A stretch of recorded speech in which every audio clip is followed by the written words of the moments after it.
Greetings, students, and welcome to week 8. This week we're talking about school librarians ourselves and also leading people and also scheduling our time.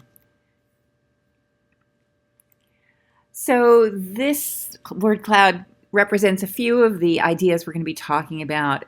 It's important to know that staffing is a basic element of our library program, and it may be one of the elements that poses some problems for you. If you're lucky enough to have staff, then you are in the position of a supervisor, but you're kind of in the middle because you're not really an administrator in the same way your principal or head of school might be. Your staff will look to you for guidance and structure, but the only legal authority you have is delegated to you by that principal. In many cases, you'll come into situations where you don't get to pick your staff. The staff may be a group of people you've inherited or one person you've inherited. And you may or may not have a say in the volunteers you choose, but you do need to pull them together, and you do need to lead them in a direction that benefits the whole learning community. And this means that you're going to need to have excellent interpersonal skills, and you can develop and make your interpersonal skills better and better as you move through practice.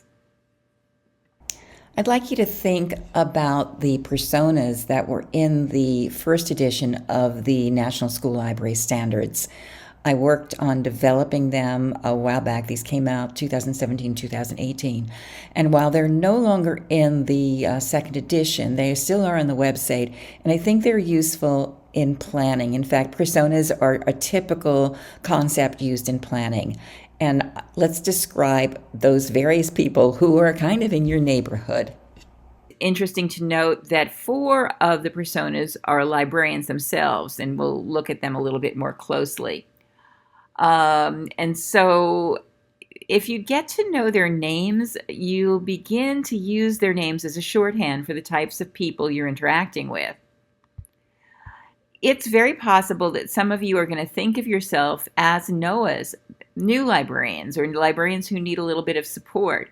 You may have mentor librarians out there, but your needs are going to be different from the librarian who has been in practice for 10 or 20 years, probably like your field experience librarian. And so recognize others like you, recognize that there are networks, that support is available, and don't be shy about asking for help. It's not an era anymore where we have closed file cabinets of lesson plans. People are sharing vigorously, and it takes a while for you to feel like a pro or a veteran. So embrace the support that's out there. Among the people who might give you support, and some of you are already maybe at this stage, you're Inez. You recognize that your program is always evolving. You really live for challenges. You want to make your program excellent. You know that you have partners who can help you, and among those partners are your students and the teachers with whom you work. You are going to be supported by a network that may not be local, that could be international, and you will bring all sorts of energy into your library, and you will all, my friends, grow into Inez in a little bit if you're not already there. I want you to be excited about being Inez. And next, you're going to meet Margot. In some districts, this is an informal capacity. This is the mentor. This is the person who is going to be the one who offers you support on a regular basis. It could be that your field experience librarian will be a long-term mentor for you. And in some districts, there is a library supervisor who offers support to librarians' professional development, and also will make sure that new librarians are trained in procedures and curriculum and all the other ins and outs of life in the school district. So look for Margot as you land in a school. And then there's Athena, the academic. You have already met me, and you've met some other wonderful professionals at the university, faculty members and researchers, who I hope will inspire you. When you leave us and you graduate, look for those folks. They're going to be at professional conferences. They're going to be presenting research. Rely on them for direction and vision. They will be in your professional journals, and you will likely develop long-term relationships with the people you met here at Rutgers. Your impact and the relationship building that will happen in your school will, of course, go beyond any other librarians that you meet in your school and your district. You will be interacting directly with Leon, the lead learner, or Leon or Laura, or whoever she is an administrator or somebody in a position of prominence. It could be a curriculum director, somebody in central office.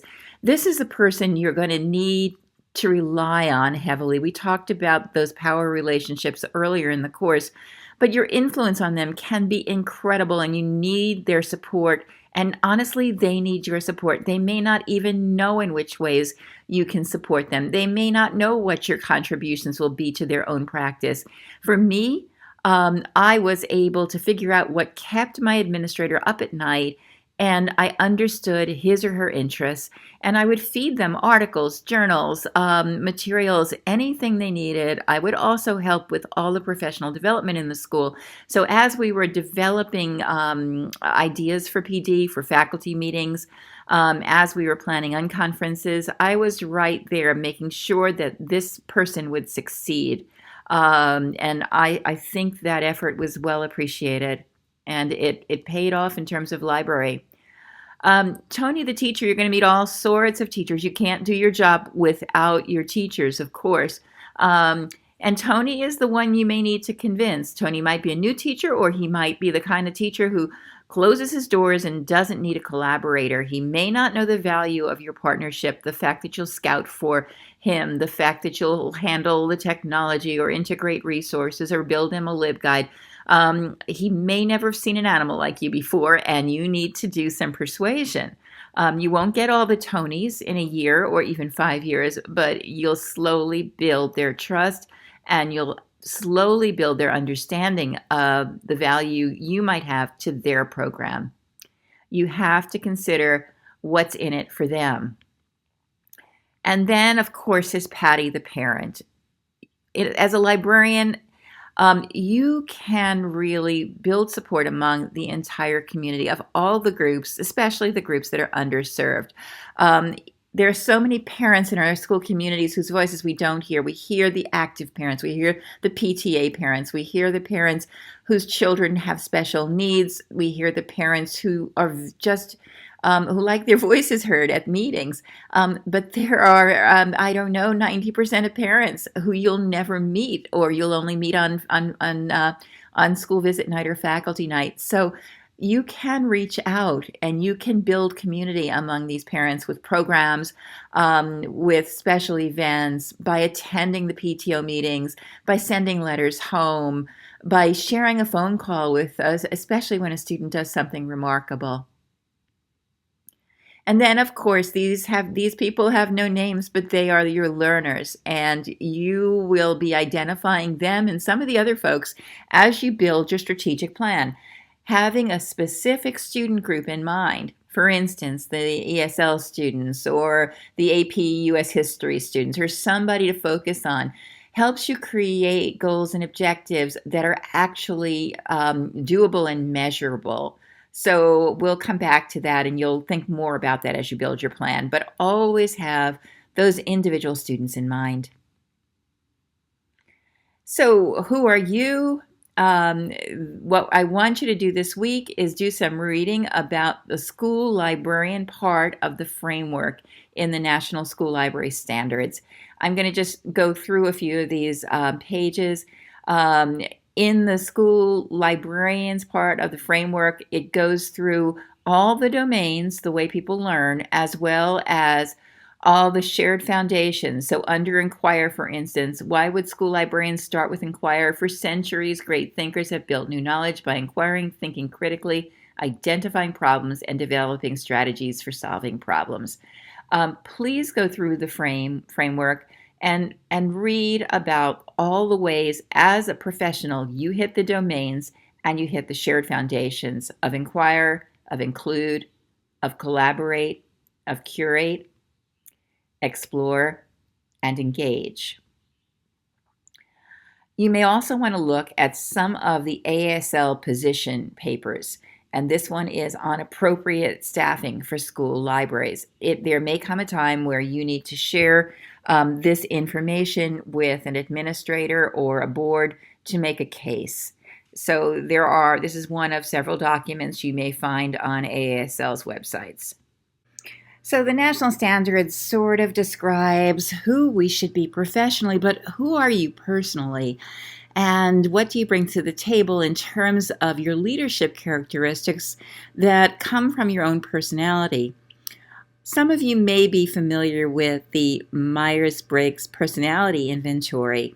And if you are, I just want you to just go back and think about the 4-letter characteristics that are part of the 16 personality types. And think about that in terms of how you might interact in a school environment with the administrators, with any staff that you might have, with parents, with students. Your personality type has a lot to do with that. This blog post from Knowledge Quest from Dr. Daniela Smith explores how she was influenced by her discovery of what her personality type was and how she operated. And so, like Dr. Smith, I'd like you to think about that. When I did my own, my ENFP personality was called Campaigner. Now, 16personalities.com is the free version of the test, one of several. And as you can see, I am extroverted, intuitive, feeling, prospective, and it looks like there's another one, and that's turbulent. I'm not sure I completely agree with it, but that's a result of the questions I answered. If you've already taken the Myers-Briggs and you want to try another personality report, this one deals more with relationships. And Dr. Smith introduced this one too. It's your DISC personality report. And there is a site that explains it. And there's also a free version of the inventory.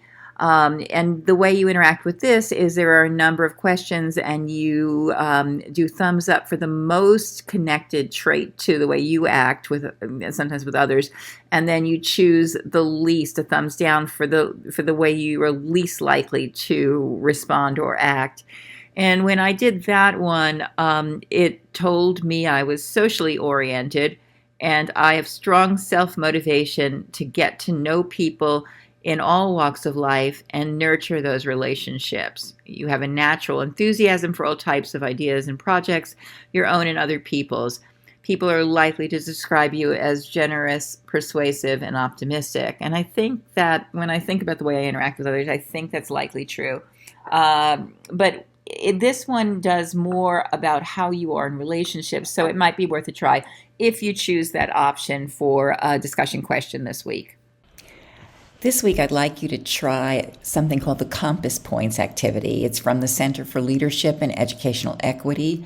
It's kind of a conversation protocol that helps you discover who you are in groups, what your role is when you're working in a group. It uses a set of preferences which relate not to individual but group behaviors. And it's really important in helping us understand how our personalities affect our work in groups.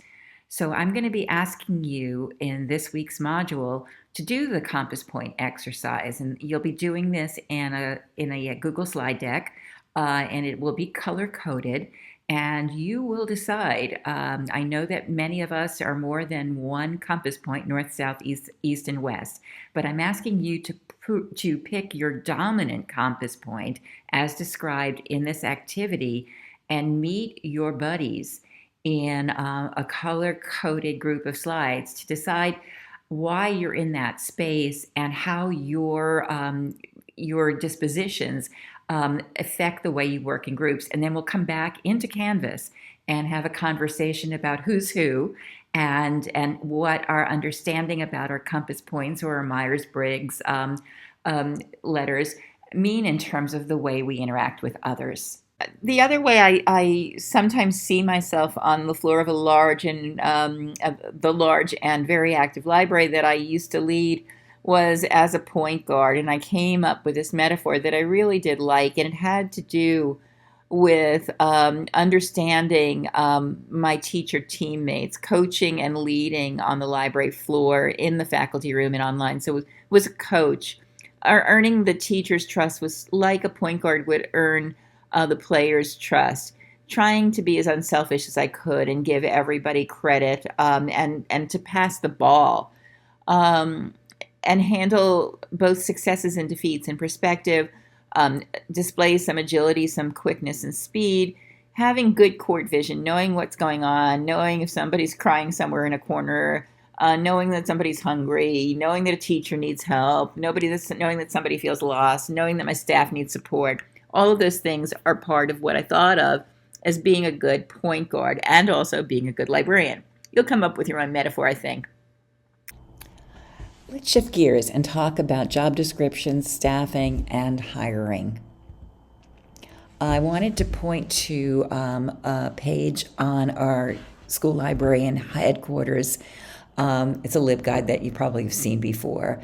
And a lot of the materials that you need for professional development are on that page, or in the LibGuide. You have many of the major associations that we hope that you'll join. In addition to that, there's some pages on professional development that are free and really easy to connect with. In addition, you'll find a page that has job boards, professional growth playlist. All of these things are there, and they should be there long after you leave us as a kind of souvenir. A while back, I started a list of questions that people are asked in job interviews. This is available if you click on the link in the pages that follow this, and you can see the types of questions you might expect in a job interview. And each semester I've been adding more and more questions. And so this is kind of what it looks like in Google Slides. This is what it looks like in Google Docs.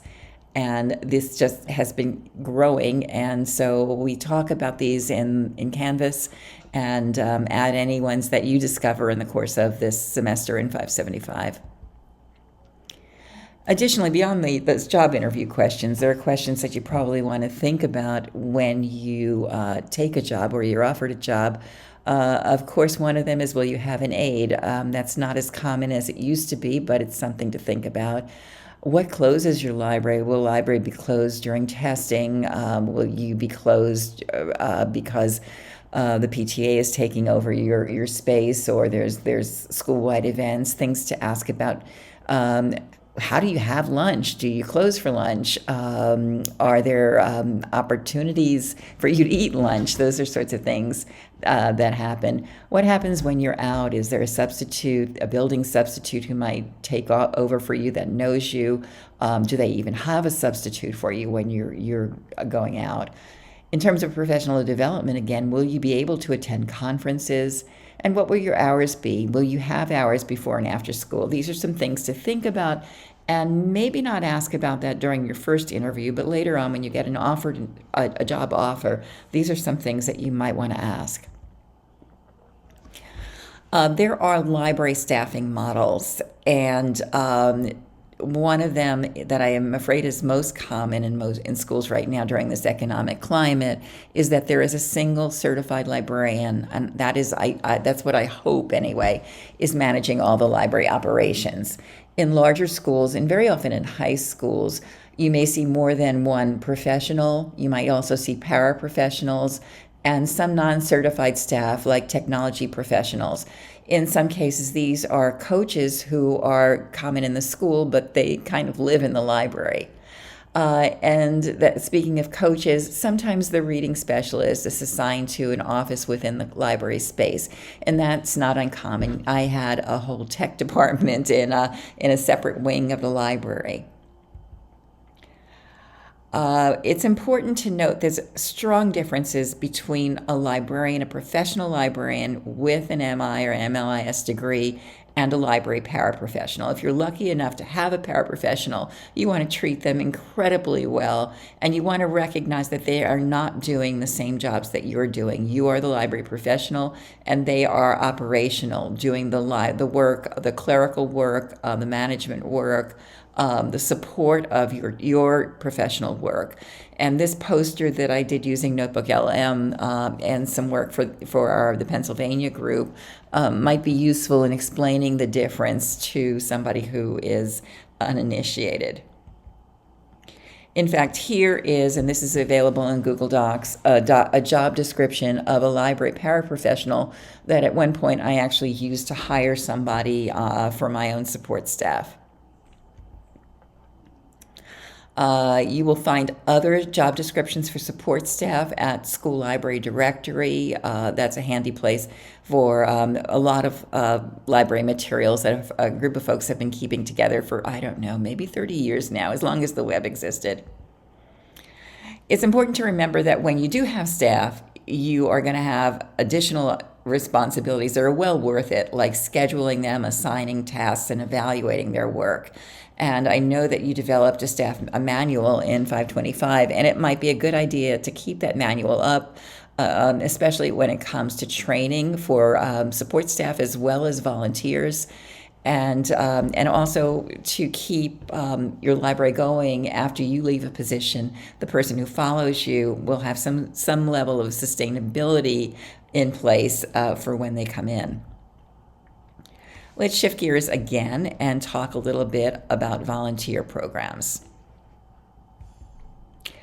Here is a kind of model poster that Scholastic did. I don't know that it's still on the web, but it might give you some ideas for advertising for volunteers. There are multiple types of people who work in the library. We talked about the certified librarian, we talked about paraprofessionals, and we talk about also student and parent volunteers.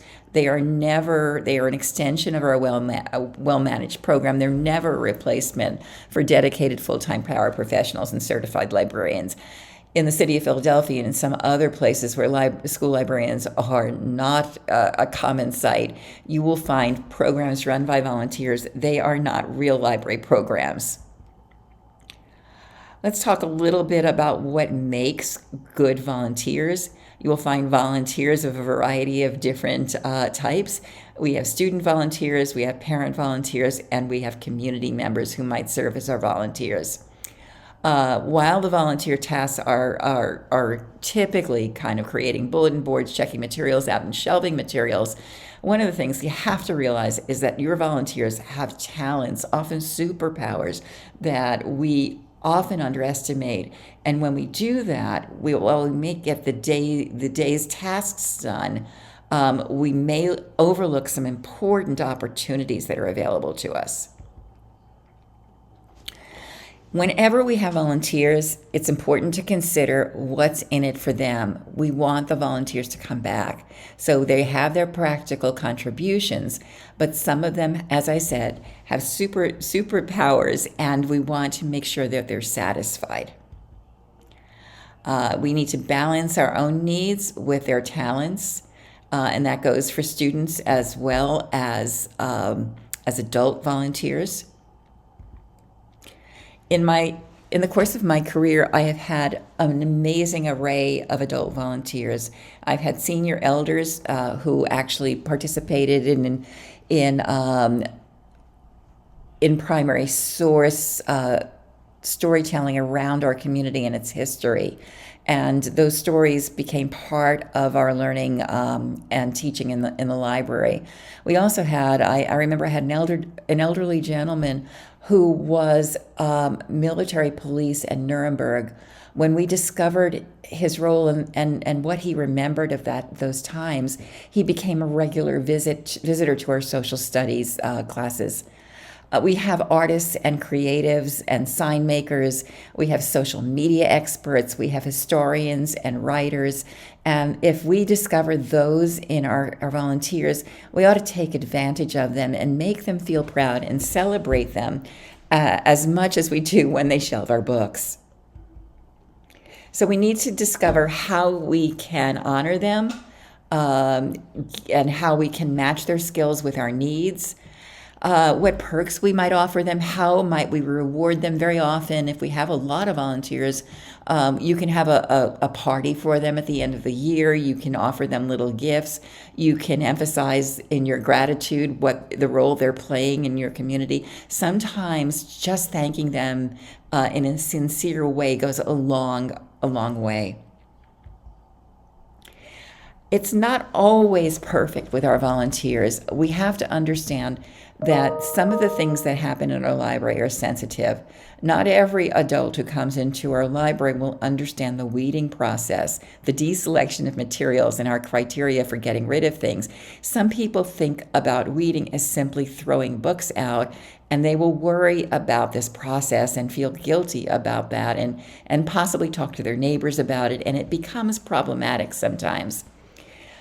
We have seen volunteers in this particular political climate come into our library with less than positive intentions. I have heard from some librarians that adults are coming in to scrutinize the catalog. They could certainly do that if our catalogs are online, but they may look for books that are inappropriate, and so just keep an eye out for that. Another thing you want to do, and this is not a problem, you want to explain this to your volunteers. Student records are private. You don't want our adult volunteers poking in to see what types of books students are borrowing, the fine situation. They are checking books out for us very often, but you want to be careful about sensitive issues and privacy. We protect student data.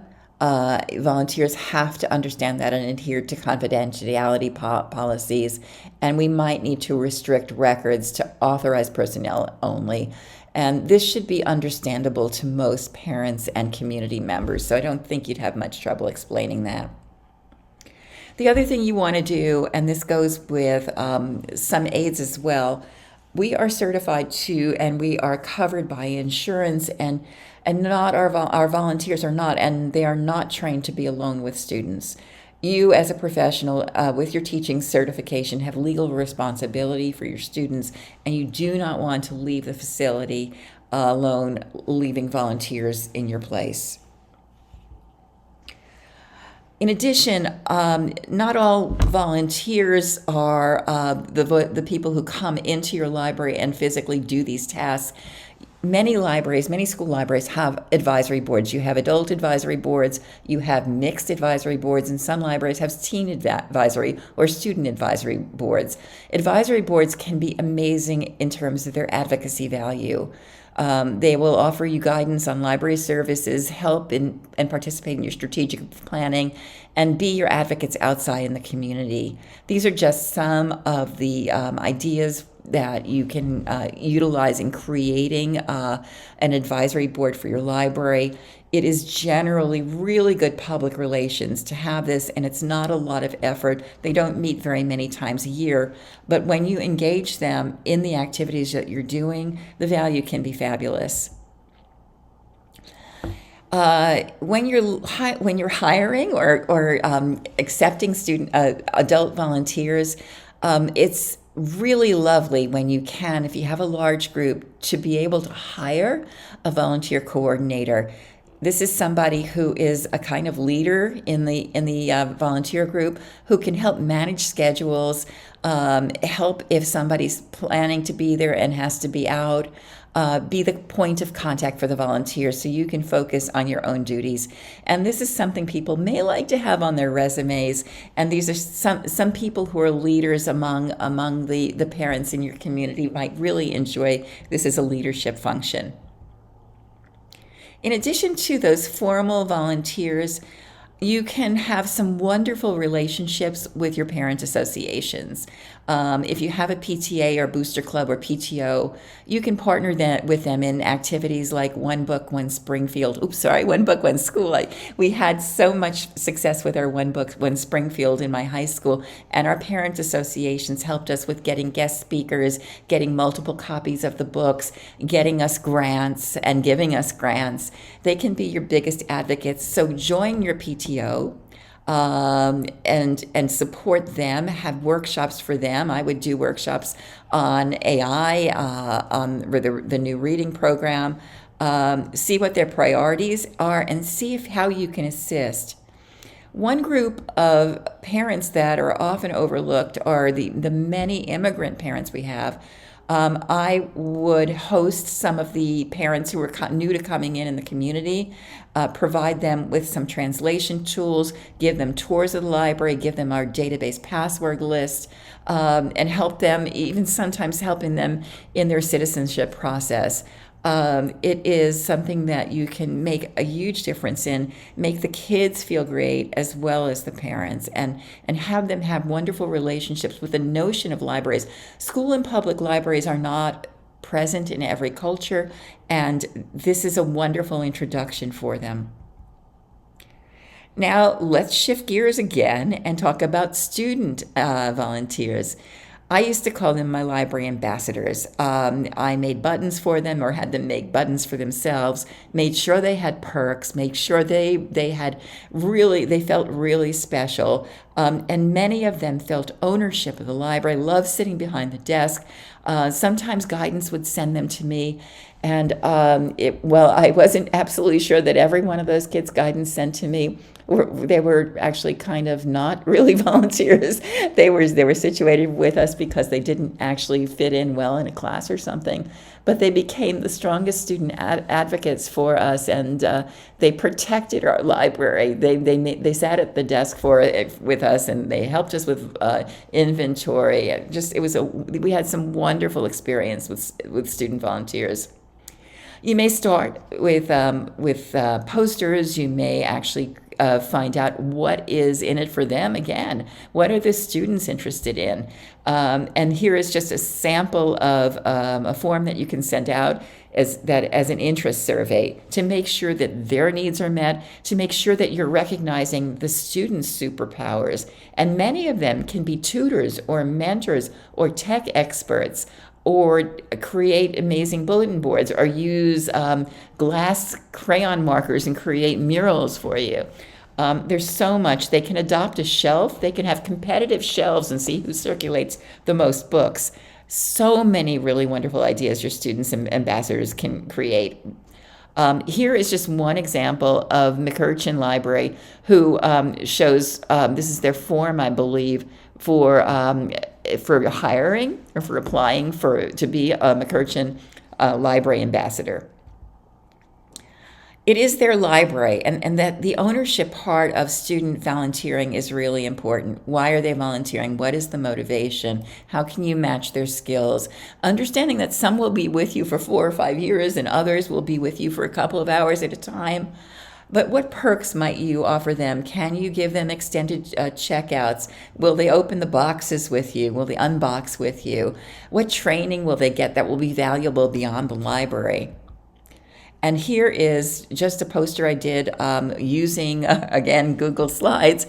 This is in a kind of embellished version of the slide I made.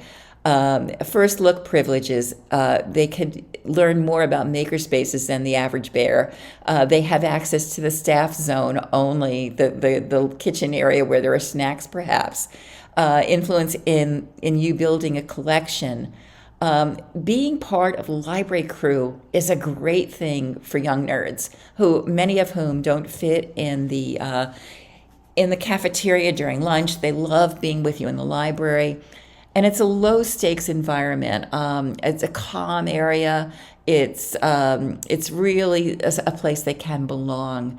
And you can help by making tangible evidence of their being part of the crew: badges, vests, lanyards, T-shirts, and celebrations, pizza parties at the end of the year, Have them do student surveys and evaluate them, have them lead the focus groups.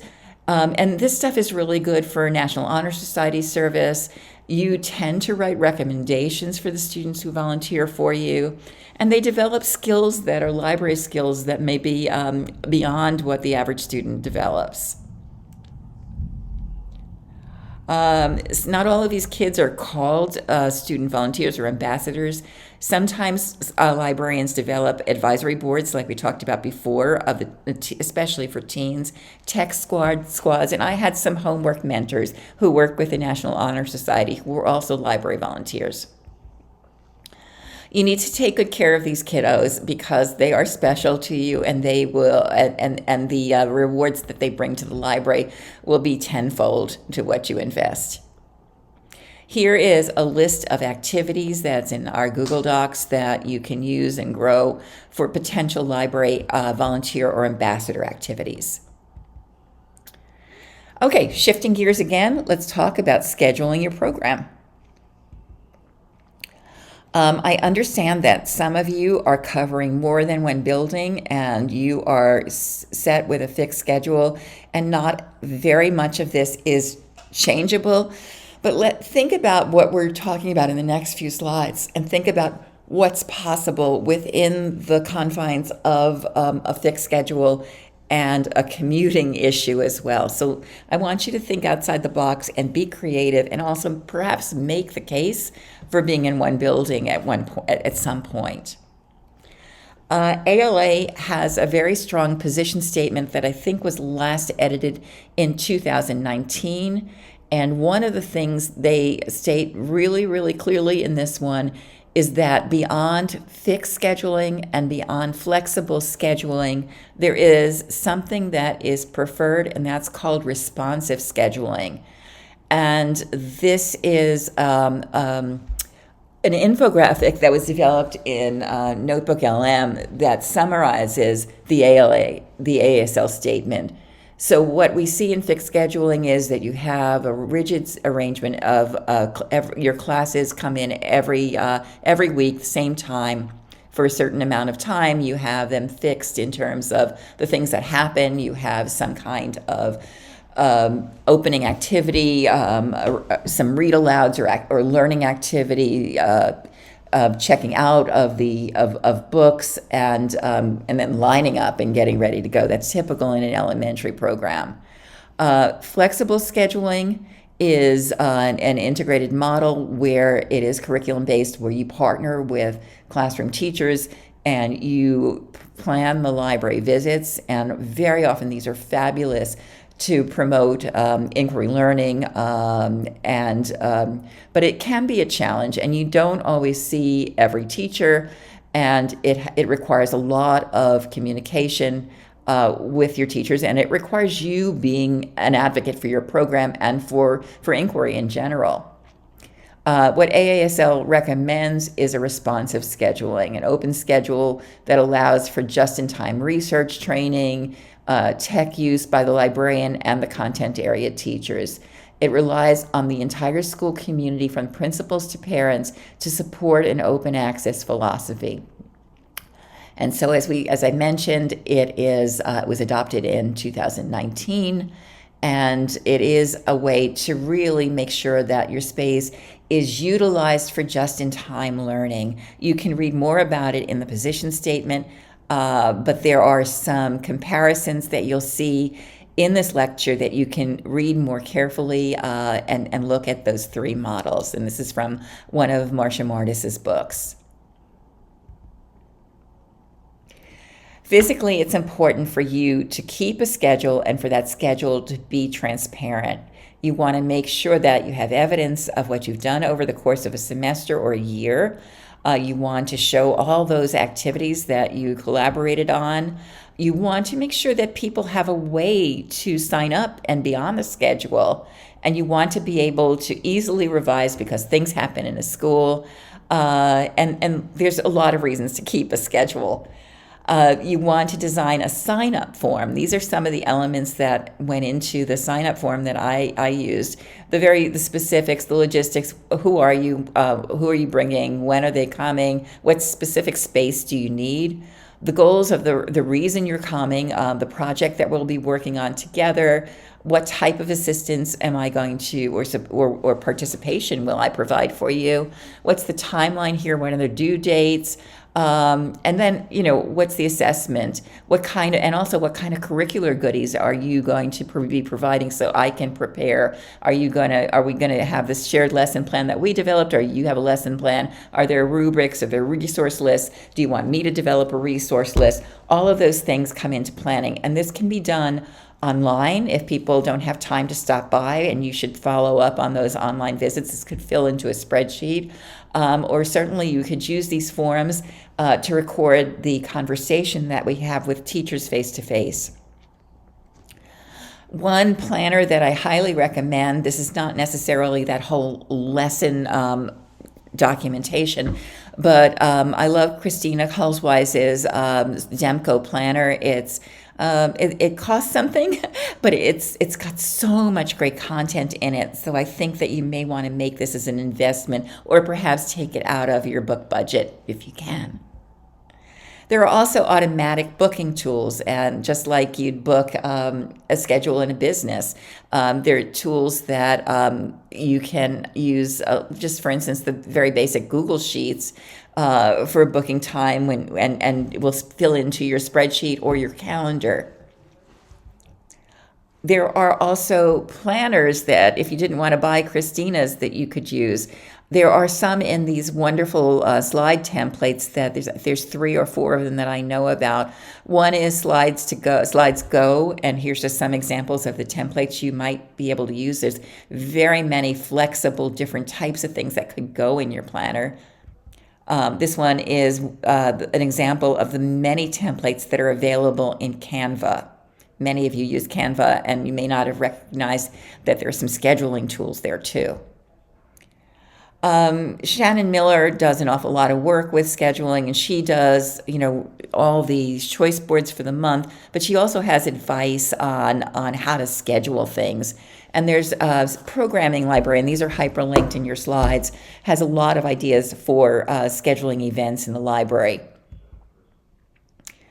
I also use my Google Calendar heavily, and sometimes I use color-coded boxes for when I have instruction, when I have other sorts of things, visits with teachers.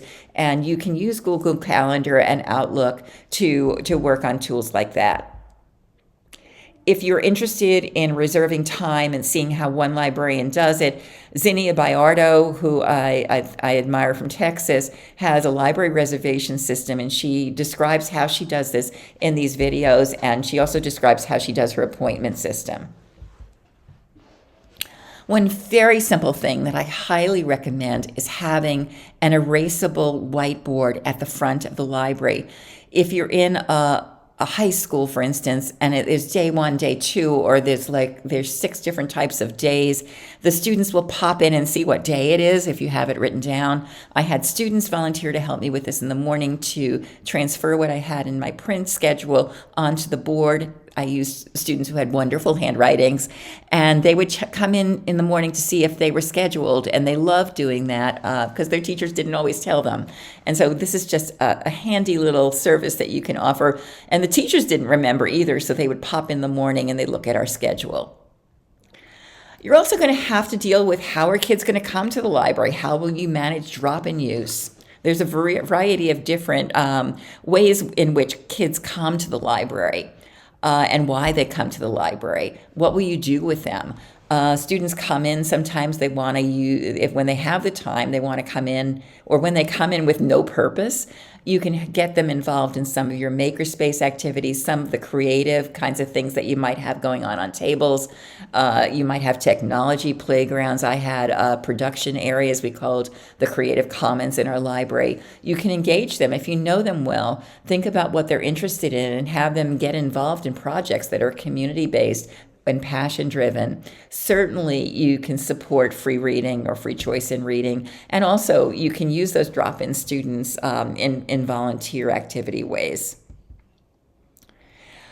You're going to need to consider study hall coverage. Sometimes study hall is scheduled in the library, and or sometimes you're going to be pulled to cover study hall, and you need to consider how you're going to respond to that, whether you can justify you not being pulled for study hall because you're doing it in the library anyway. You have students come in. And then sometimes when study hall is scheduled in the library, can you get a teacher, and that's a kind of cushy coverage for them, to be assigned to library study hall? And this is mostly on the secondary level. Not all of you will have this, but think about what that looks like for both you leaving to cover study hall and study hall that's in the library that will need some coverage, because you might have classes at the same time 30-student study hall is popping in. So you'll need to manage or develop a pass system, because students may be coming from classes during lunch and from study hall. And how will you make sure this is equitable? Sometimes it just has to do with logistics. How many classes are you having during the period? How many students can you accept? Whether you have support. And you might have to have it's sad, but you might have to have a cutoff point of a certain number of students. And sometimes they're requesting passes to come from study hall. You can't have the whole library coming, you can't have the whole school coming from lunch or coming from study hall. Whether you want to do this or not, it may not be feasible. So it's going to vary, your mileage will vary, but you need to kind of consider, especially at the secondary level, how you might manage a pass system. You might also need to discover what duties you're going to be assigned. I was able to get out of the duties. There's going to be an equity with teachers about handling duties like bus duty and lunch duty. If you're hosting many students who are coming from lunch, you can easily make the case that you shouldn't be taken out of the library to manage lunch students because they're all coming up to the library. One time my principal saw me sitting at the desk in the cafeteria sending kids up to the library with passes, and he said, "This doesn't make any sense at all." And I said, "You're right." Similarly, after-school kids were coming into the library when I was assigned bus duty. I had to close the library in order to do bus duty, which made no sense either because I was already doing a duty after school. And so these are things that you may need to help a principal understand and help the teachers understand, because you actually are doing duties in your space. So that's a lot of stuff about staffing and scheduling and volunteers. And I'm looking forward to and also about your own inventory and how you work with others. And so I'm really looking forward to seeing our Week 8 discussions, and I will see you in Canvas.